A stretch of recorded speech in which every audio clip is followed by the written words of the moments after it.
सभी का स्वागत है आपके अपने YouTube चैनल यूनिक क्लासेस में। आज हम क्लास 12 के फर्स्ट चैप्टर का अध्ययन करेंगे जिसका नाम है संबंध एवं फलन। तो आज सबसे पहले हम संबंध की डिफिनीशन समझेंगे। अब संबंध होता क्या है? संबंध दो समुच्चयों के कार्तीय गुणनफल का उपसमुच्चय होता है, यानी कि जो R है वो उपसमुच्चय होगा A क्रॉस B का। दो समुच्चय हैं A और B, इनका जब हम कार्तीय गुणनफल करेंगे तो इनका जो उपसमुच्चय आएगा वही संबंध कहलाता है। अब यहाँ दो समुच्चय A और B है, लेकिन क्लास 12 में हम दो समुच्चय ना लेके एक ही समुच्चय का दो बार कार्तीय गुणनफल कर देते हैं। तो हम क्लास 12 में ये ऐसे किया जाएगा, ना कि ऐसे किया जाएगा।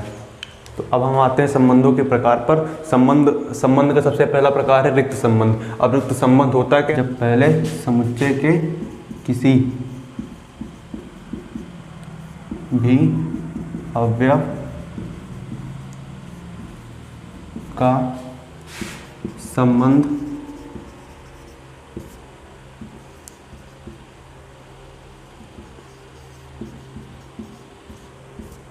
दूसरे समुच्चय के किसी भी अवयव से ना हो, दूसरे समुच्चय के किसी भी अवयव से ना हो।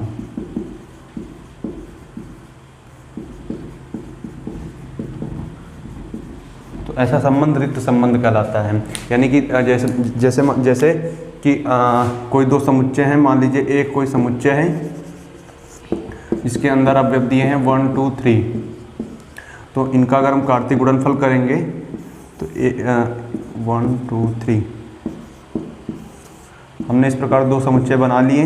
अब इनमें एक संबंध है रिलेशन R, लेकिन जो 1 है और लेकिन जो पहला समुच्चय A है और दूसरा समुच्चय A है, इनके अवयवों में किसी भी प्रकार का संबंध नहीं है। तो ऐसा समुच्चय क्या कहलाएगा? रिक्त संबंध कहलाएगा। यानी कि रिक्त संबंध क्या हो जाएगा? इसको फाई से डिनोट करते हैं और फाई जो है उपसमुच्चय हो जाएगा A क्रॉस A का। तो ये हमारा है रिक्त संबंध। अब हम देखते हैं संबंध का दूसरा प्रकार जिसका नाम है सार्वत्रिक संबंध, यानी कि यूनिवर्सल रिलेशन। अब ये होता क्या है कि समुच्चय A के प्रत्येक अवयव का संबंध समुच्चय A के प्रत्येक अवयव से होगा। यानी कि जैसे अगर मान लीजिए एक कोई हमको समुच्चय दिया है जिसके अंदर अवयव 1 2 3 हैं, तो अगर इनका हम जब इनका रिलेशन दिखाएंगे ऐसे, तो जो समुच्चय A का पहला अवयव होगा उसका दूसरे समुच्चय के सभी अवयवों के साथ संबंध होगा। इसी प्रकार 2 का 1 के साथ, 2 का 2 के साथ, 2 का 3 के साथ, और 3 का 1 के साथ, 3 का 2 के साथ, 3 का 3 के साथ। और अगर इसे A क्रॉस A कराएं, यानी कि इनका कार्तीय गुणनफल कराएंगे, तो ये क्या बनाएंगे? 1 कामा 1, 1 कामा 2, 1 कामा 3, फिर 2 कामा 1, 2 कामा 2, 2 कामा 3, 3 कामा 1, 3 कामा 2, 3 कामा 3। तो इनका कार्तीय गुणनफल कराएंगे तब भी वही आएगा और ऐसे दिखाएंगे तब भी वही आएगा। यानी कि जब सार्वत्रिक संबंध होता है क्या? जब समुच्चय A के प्रत्येक अवयव का संबंध समुच्चय A के प्रत्येक अवयव से हो, तो ऐसा संबंध सार्वत्रिक संबंध कहलाता है। तो आइए हम सबसे पहले एक एग्जाम्पल को समझ लेते हैं जो कि रिक्त संबंध और सार्वत्रिक संबंध के लिए है। क्या दिया गया कि मान लीजिए कि किसी बालकों के स्कूल के सभी विद्यार्थियों का समुच्चय है, कि किसी बालकों के स्कूल के सभी विद्यार्थियों का समुच्चय है। दर्शाइए कि R equal to A, B such that A B की बहन है द्वारा प्रदत्त संबंध रिक्त संबंध है, तथा R dash equal to A, B such that A तथा B की ऊंचाइयों का अंतर 3 मीटर से कम है द्वारा प्रदत्त संबंध एक सार्वत्रिक संबंध है। तो आइए इसको हम करते हैं। अब सबसे पहले हमको दिया गया है R equal to A, B such that A B की बहन है। अब इसको हमको दिखाना है रिक्त संबंध। अब चूंकि जो स्कूल है या विद्यालय है वो बालकों का है, तो वहाँ पर लड़कियाँ तो होंगी नहीं, इसलिए A जो है B की बहन हो नहीं सकती है, क्योंकि ये स्कूल किसका है? लड़कों का है। तो अतः यहाँ हम लिखेंगे चूंकि विद्यालय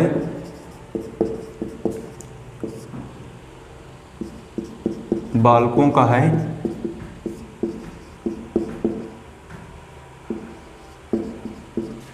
इसलिए R में कोई अवयव नहीं होगा, कोई अवयव नहीं होगा। अतः दिया गया संबंध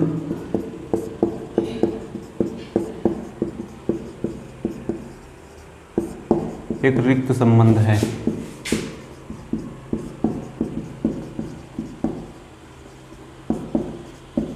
अब समझ गए क्या है कि आर हमको दिया है A comma B such that A B की बहन है। अब चूंकि जो विद्यालय है वो बालकों का है, अतः अब अगर बालकों का होगा तो वहाँ पर स्वाभाविक सी बात है कि कोई लड़की नहीं होगी। अब अगर लड़की नहीं होगी तो बहन भी नहीं हो सकती है, इसलिए आर में कोई अवयव ही नहीं होगा, यानी कि कोई संबंध ही नहीं बनेगा। अतः यह दिया गया एक संबंध रिक्त संबंध होगा। अब हम दूसरे पे आते हैं, जो दिया है सार्वत्रिक संबंध। यहाँ पर हमको रिलेशन क्या दिया है, R dash equal to A comma B such that, इनकी अगर इसको मैं ऐसे लिखूं कि एच ए व एच बी की जो ऊंचाइयों का अंतर है वो 3 मीटर से कम है, 3 मीटर से कम है। अगर मैं इसको ऐसे लिखूं, क्या लिखा है कि R dash equal to A comma B such that A तथा बी की ऊंचाइयों का अंतर 3 मीटर से कम है। ये हमको संबंध दिखाना है कि सार्वत्रिक संबंध है। अब हमको पता है कि पूरे वर्ल्ड में सबसे ज़्यादा अभी तक सबसे ज़्यादा जो भी लंबा व्यक्ति हुआ है वो 8 फीट का था, यानी कि स्वाभाविक सी बात है कि जो अब आपने पढ़ा होगा फिजिक्स में कि 9.8 मीटर पर सेकेंड, ये बराबर होता है लगभग 13 फीट के होता है। तो जो 3 मीटर होगा, नहीं सॉरी 32 फीट के होता है, 32 फीट पर सेकंड के इक्वल होता है। अब जो 3 मीटर होगा वो 3 मीटर लगभग 10 फीट के इक्वल होगा, 10 फीट के इक्वल होगा। तो अब यहाँ हमको क्या पता चल गया कि जो सबसे लंबा व्यक्ति अभी तक हुआ है वो 8 फीट का है। अब 8 फीट का है तो इस स्कूल के जितने भी विद्यार्थी होंगे उन सभी की ऊंचाई 8 मीटर से कम ही होगी, लंबाई 8 फीट से कम ही होगी। इसलिए अब यहाँ पर क्या लिख देंगे हम, चूंकि प्रत्येक विद्यार्थी की लंबाई 8 फीट यानी कि 3 मीटर या 3 मीटर से कम है, अतः प्रत्येक विद्यार्थी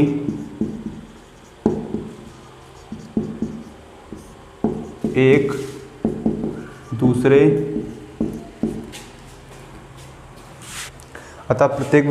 का एक दूसरे से संबंध होगा। अब ये संबंध कैसे होगा, आइए इसको समझते पहले। संबंध कैसे होगा, क्योंकि जो अभी तक वर्ल्ड का सबसे लंबा आदमी था वो 8 फीट का ही था। अब ये बात है कि 8 फीट से जितने भी विद्यार्थी उनकी लंबाई कम ही होगी। अब उनकी लंबाई कम ही होगी तो सभी हैं वो एक ही रेंज में आएंगे, यानी कि एक बात पता चल गई है कि जितने भी विद्यार्थी हैं उनकी लंबाई 8 फीट से कम ही होगी, यानी कि सबके लिए क्या रिलेशन है, 8 फीट से कम होंगे उनकी लंबाई अगर 8 फीट से कम होंगी तो सभी के लिए सभी इक्वल है, वो चाहे कोई 4 फीट का हो, कोई 2 फीट का हो, कोई 6 फीट का हो, लेकिन उनका एक रिलेशन क्या है कि वो 8 फीट से कम ही होंगे। अतः यही क्या है, सार्वत्रिक संबंध दिखाएगा। अतः दिया गया संबंध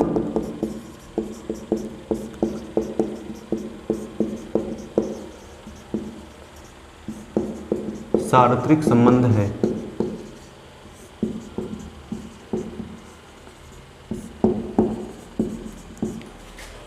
तो हम आइए समुच्चय के आगे के प्रकार समझते हैं। तीसरा प्रकार क्या है, तत्समक संबंध, आइडेंटिटी रिलेशन। ये क्या होता है, ये कहता है कि समुच्चय ए के प्रत्येक अवयव का केवल और केवल खुद के साथ ही संबंध होना चाहिए। अब खुद के साथ का मतलब क्या हुआ कि मान लीजिए जैसे कोई हमको समुच्चय दिया है, एग्जाम्पल मान लीजिए कि ए दिया है 1 2 3। अब अगर इसका हम रिलेशन दिखाएंगे, 2 समुच्चय बनाएंगे 1 2 3, तो जो 1 है 1 का रिलेशन 1 के साथ होना चाहिए, 2 का रिलेशन 2 के साथ होना चाहिए, 3 का रिलेशन 3 के साथ होना चाहिए। अगर इनका हम कार्तीय गुणनफल करें तो ये हमारा रिलेशन क्या आएगा, ये आएगा 1, 1, 2, 2, 3, 3। तो ये क्या कहता है कि इसका संबंध केवल और केवल खुद के साथ ही होना चाहिए और किसी के साथ नहीं होना चाहिए। जैसे अगर मान लीजिए 1, 2 है, 1, 1 है, 1, 3 है और 3, 3 है, 2, 2 है, तो ये जो संबंध होगा ये तत्समक संबंध नहीं होगा। तत्समक संबंध कहता है कि मेरा संबंध केवल खुद ही के साथ मौजूद होना चाहिए, केवल और केवल खुद के साथ ही खुद के साथ होना चाहिए, बाकी और किसी अवयव के साथ नहीं होना चाहिए। अगर ऐसे दिया है कि 1 का रिलेशन 1 के साथ है, 2 का 2 के साथ, 3 का 3 के साथ, तो दिया गया संबंध तत्समक संबंध होगा। अब यहीं इसी का मान लीजिए छोटा भाई जैसे, तो आता है स्वतुल्य रिफ्लेक्सिव रिलेशन। ये क्या होता है? समुच्चय के प्रत्येक अवयव का खुद के साथ संबंध मौजूद होना चाहिए। तत्समक क्या कहता है? केवल और केवल खुद के साथ संबंध होना चाहिए, और ये कहता है मौजूद होना चाहिए। यानी कि सतुल्य का मतलब है कि सिर्फ संबंध होना चाहिए, बाकी दूसरे के साथ संबंध बना रहा है नहीं बना रहा है उससे इसको कोई लेना देना नहीं है। जैसे फॉर एग्जांपल मान लीजिए कि ए हमको दिया है 1, 2, 3। अगर यहाँ पर हम अगर रिलेशन बनाएंगे तो ये जो है सतुल्य के लिए कंडीशन क्या होती है कि खुद के साथ संबंध मौजूद होना चाहिए।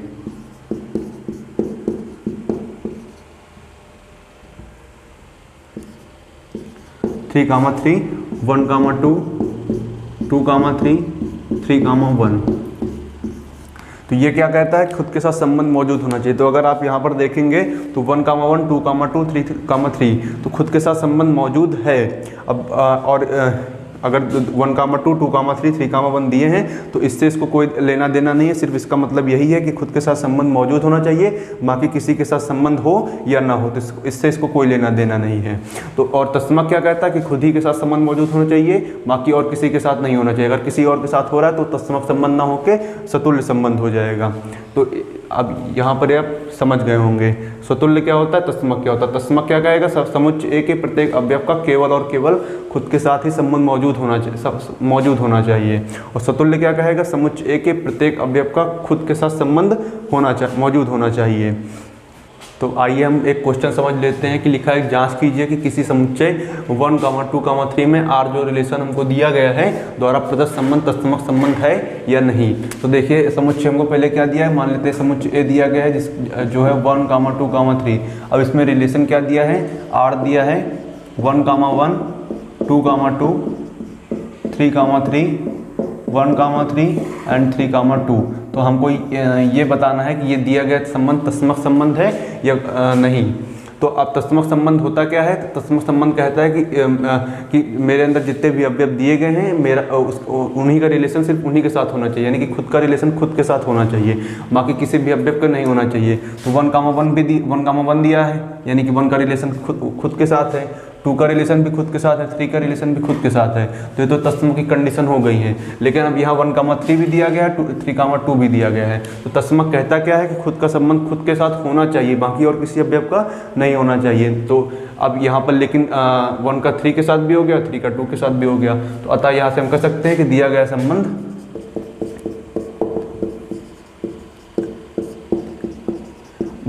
संबंध तत्समक नहीं है, तत्समक संबंध नहीं है। तो अब अगर इसको हम देखें तो अगर तत्समक नहीं है तो फिर क्या है? अब तत्समक नहीं है तो फिर क्या हो सकता है? 1, 3 दिया, 3, 2 दिया है। तो आपको याद होगा कि अभी हमने स्वतुल्य पढ़ा, तो स्वतुल्य क्या कहता है? खुद के साथ संबंध मौजूद होना चाहिए, बाकी किसी के साथ संबंध हो या ना हो उससे इसको कोई लेना देना नहीं है। तो खुद के साथ संबंध मौजूद है जो कि स्वतुल्य की कंडीशन को फॉलो करते हैं। अगर दूसरे के साथ है या नहीं है उससे इसको कोई लेना देना नहीं है। तो दूसरे के साथ है भी तो ये दिया गया संबंध कैसा हो सकता है? स्वतुल्य संबंध हो सकता है। अगर इसको अगर हम इसका आंसर क्या होगा? स्वतुल्य संबंध होगा। क्यों? क्योंकि सतुल्य क्या कहता है? खुद के साथ संबंध मौजूद होना चाहिए, बाकी दूसरे के साथ हो या ना हो उससे इसको कोई लेना देना नहीं है। तो अतः यह दिया गया संबंध सतुल्य संबंध होगा। तो आइए हम सतुल्य पर एक और क्वेश्चन देख लेते हैं कि एक अलग प्रकार का क्वेश्चन कैसे बनता है। लिखा है दर्शाइए कि पूर्णांकों के समुच्चय Z में जो R रिलेशन दिया है, क्या दिया है कि A, B such that 2 A - B को विभाजित करता है द्वारा प्रदत्त संबंध सतुल्य संबंध है। तो हमको रिलेशन क्या दिया है? R = A, B such that 2 A - B को विभाजित करता है।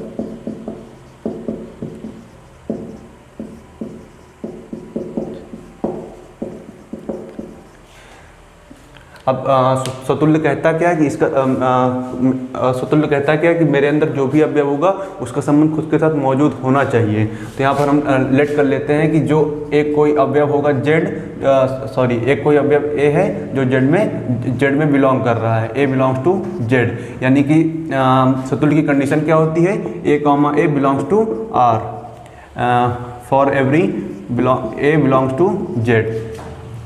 ये किसका होता है, प्रत्येक, ये किसका साइन है, प्रत्येक का साइन है, for every A belongs to Z.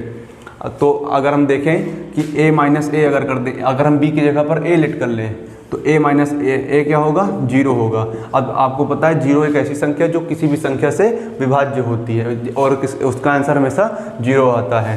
तो अगर यहाँ पर अगर आपको समझ में नहीं आया होगा कि a कहाँ से आया है। अब यहाँ पर जब स्वतुल्य को हमको दिखाने के लिए बोला जाएगा कि स्वतुल्य संबंध है, अगर दिखाने के लिए नहीं बोला जाता तो हम एक एग्जाम्पल लेके उसको दिखा देते हैं। अगर लेकिन बोला जा रहा है दिखाना है हमको, तो हम क्या करेंगे, ऐसे यहाँ पर इसको लेट कर लेंगे कि ए कोई अवयव है जो कि समुच्चय में बिलोंग कर रहा है और जो दूसरा हमको अवयव दिया होगा उसकी जगह पर हम उसी अवयव को लेट कर लेंगे। अब चाहे आप यहाँ ए को लेट ना करके बी को लेट कर ले तो यहाँ बी माइनस बी हो जाएगा। तो जब भी हमको स्वतुल्य दिखाना होगा तो उसके लिए क्या करेंगे हम कि एक अवयव लेट कर लेंगे, चाहे वो ए करे चाहे वो बी करे, और उसी से हम कर देंगे। और अगर नहीं दिखाना होगा तो हम एक एग्जाम्पल लेट कर लेंगे। तो आइए पहले इसको हम करते हैं। अब यहाँ आपको समझ में आ गया कि स्वतुल्य की कंडीशन क्या होती है। स्वतुल्य की कंडीशन होती है कि A belongs to R, every A belongs to Z. और अगर हम a माइनस ए करेंगे 0, अब जो 0 है 2 से विभाज्य है तो यहाँ लिखेंगे चूंकि 0 किसी भी संख्या से विभाज्य है, अतः यह 2 से भी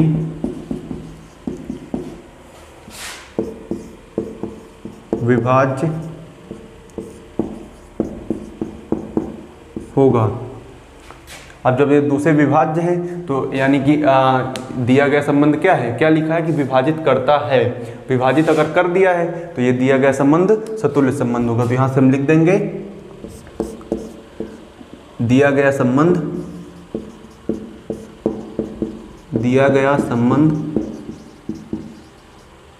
सतुल्य संबंध है। सतुल्य संबंध है। Hence proved.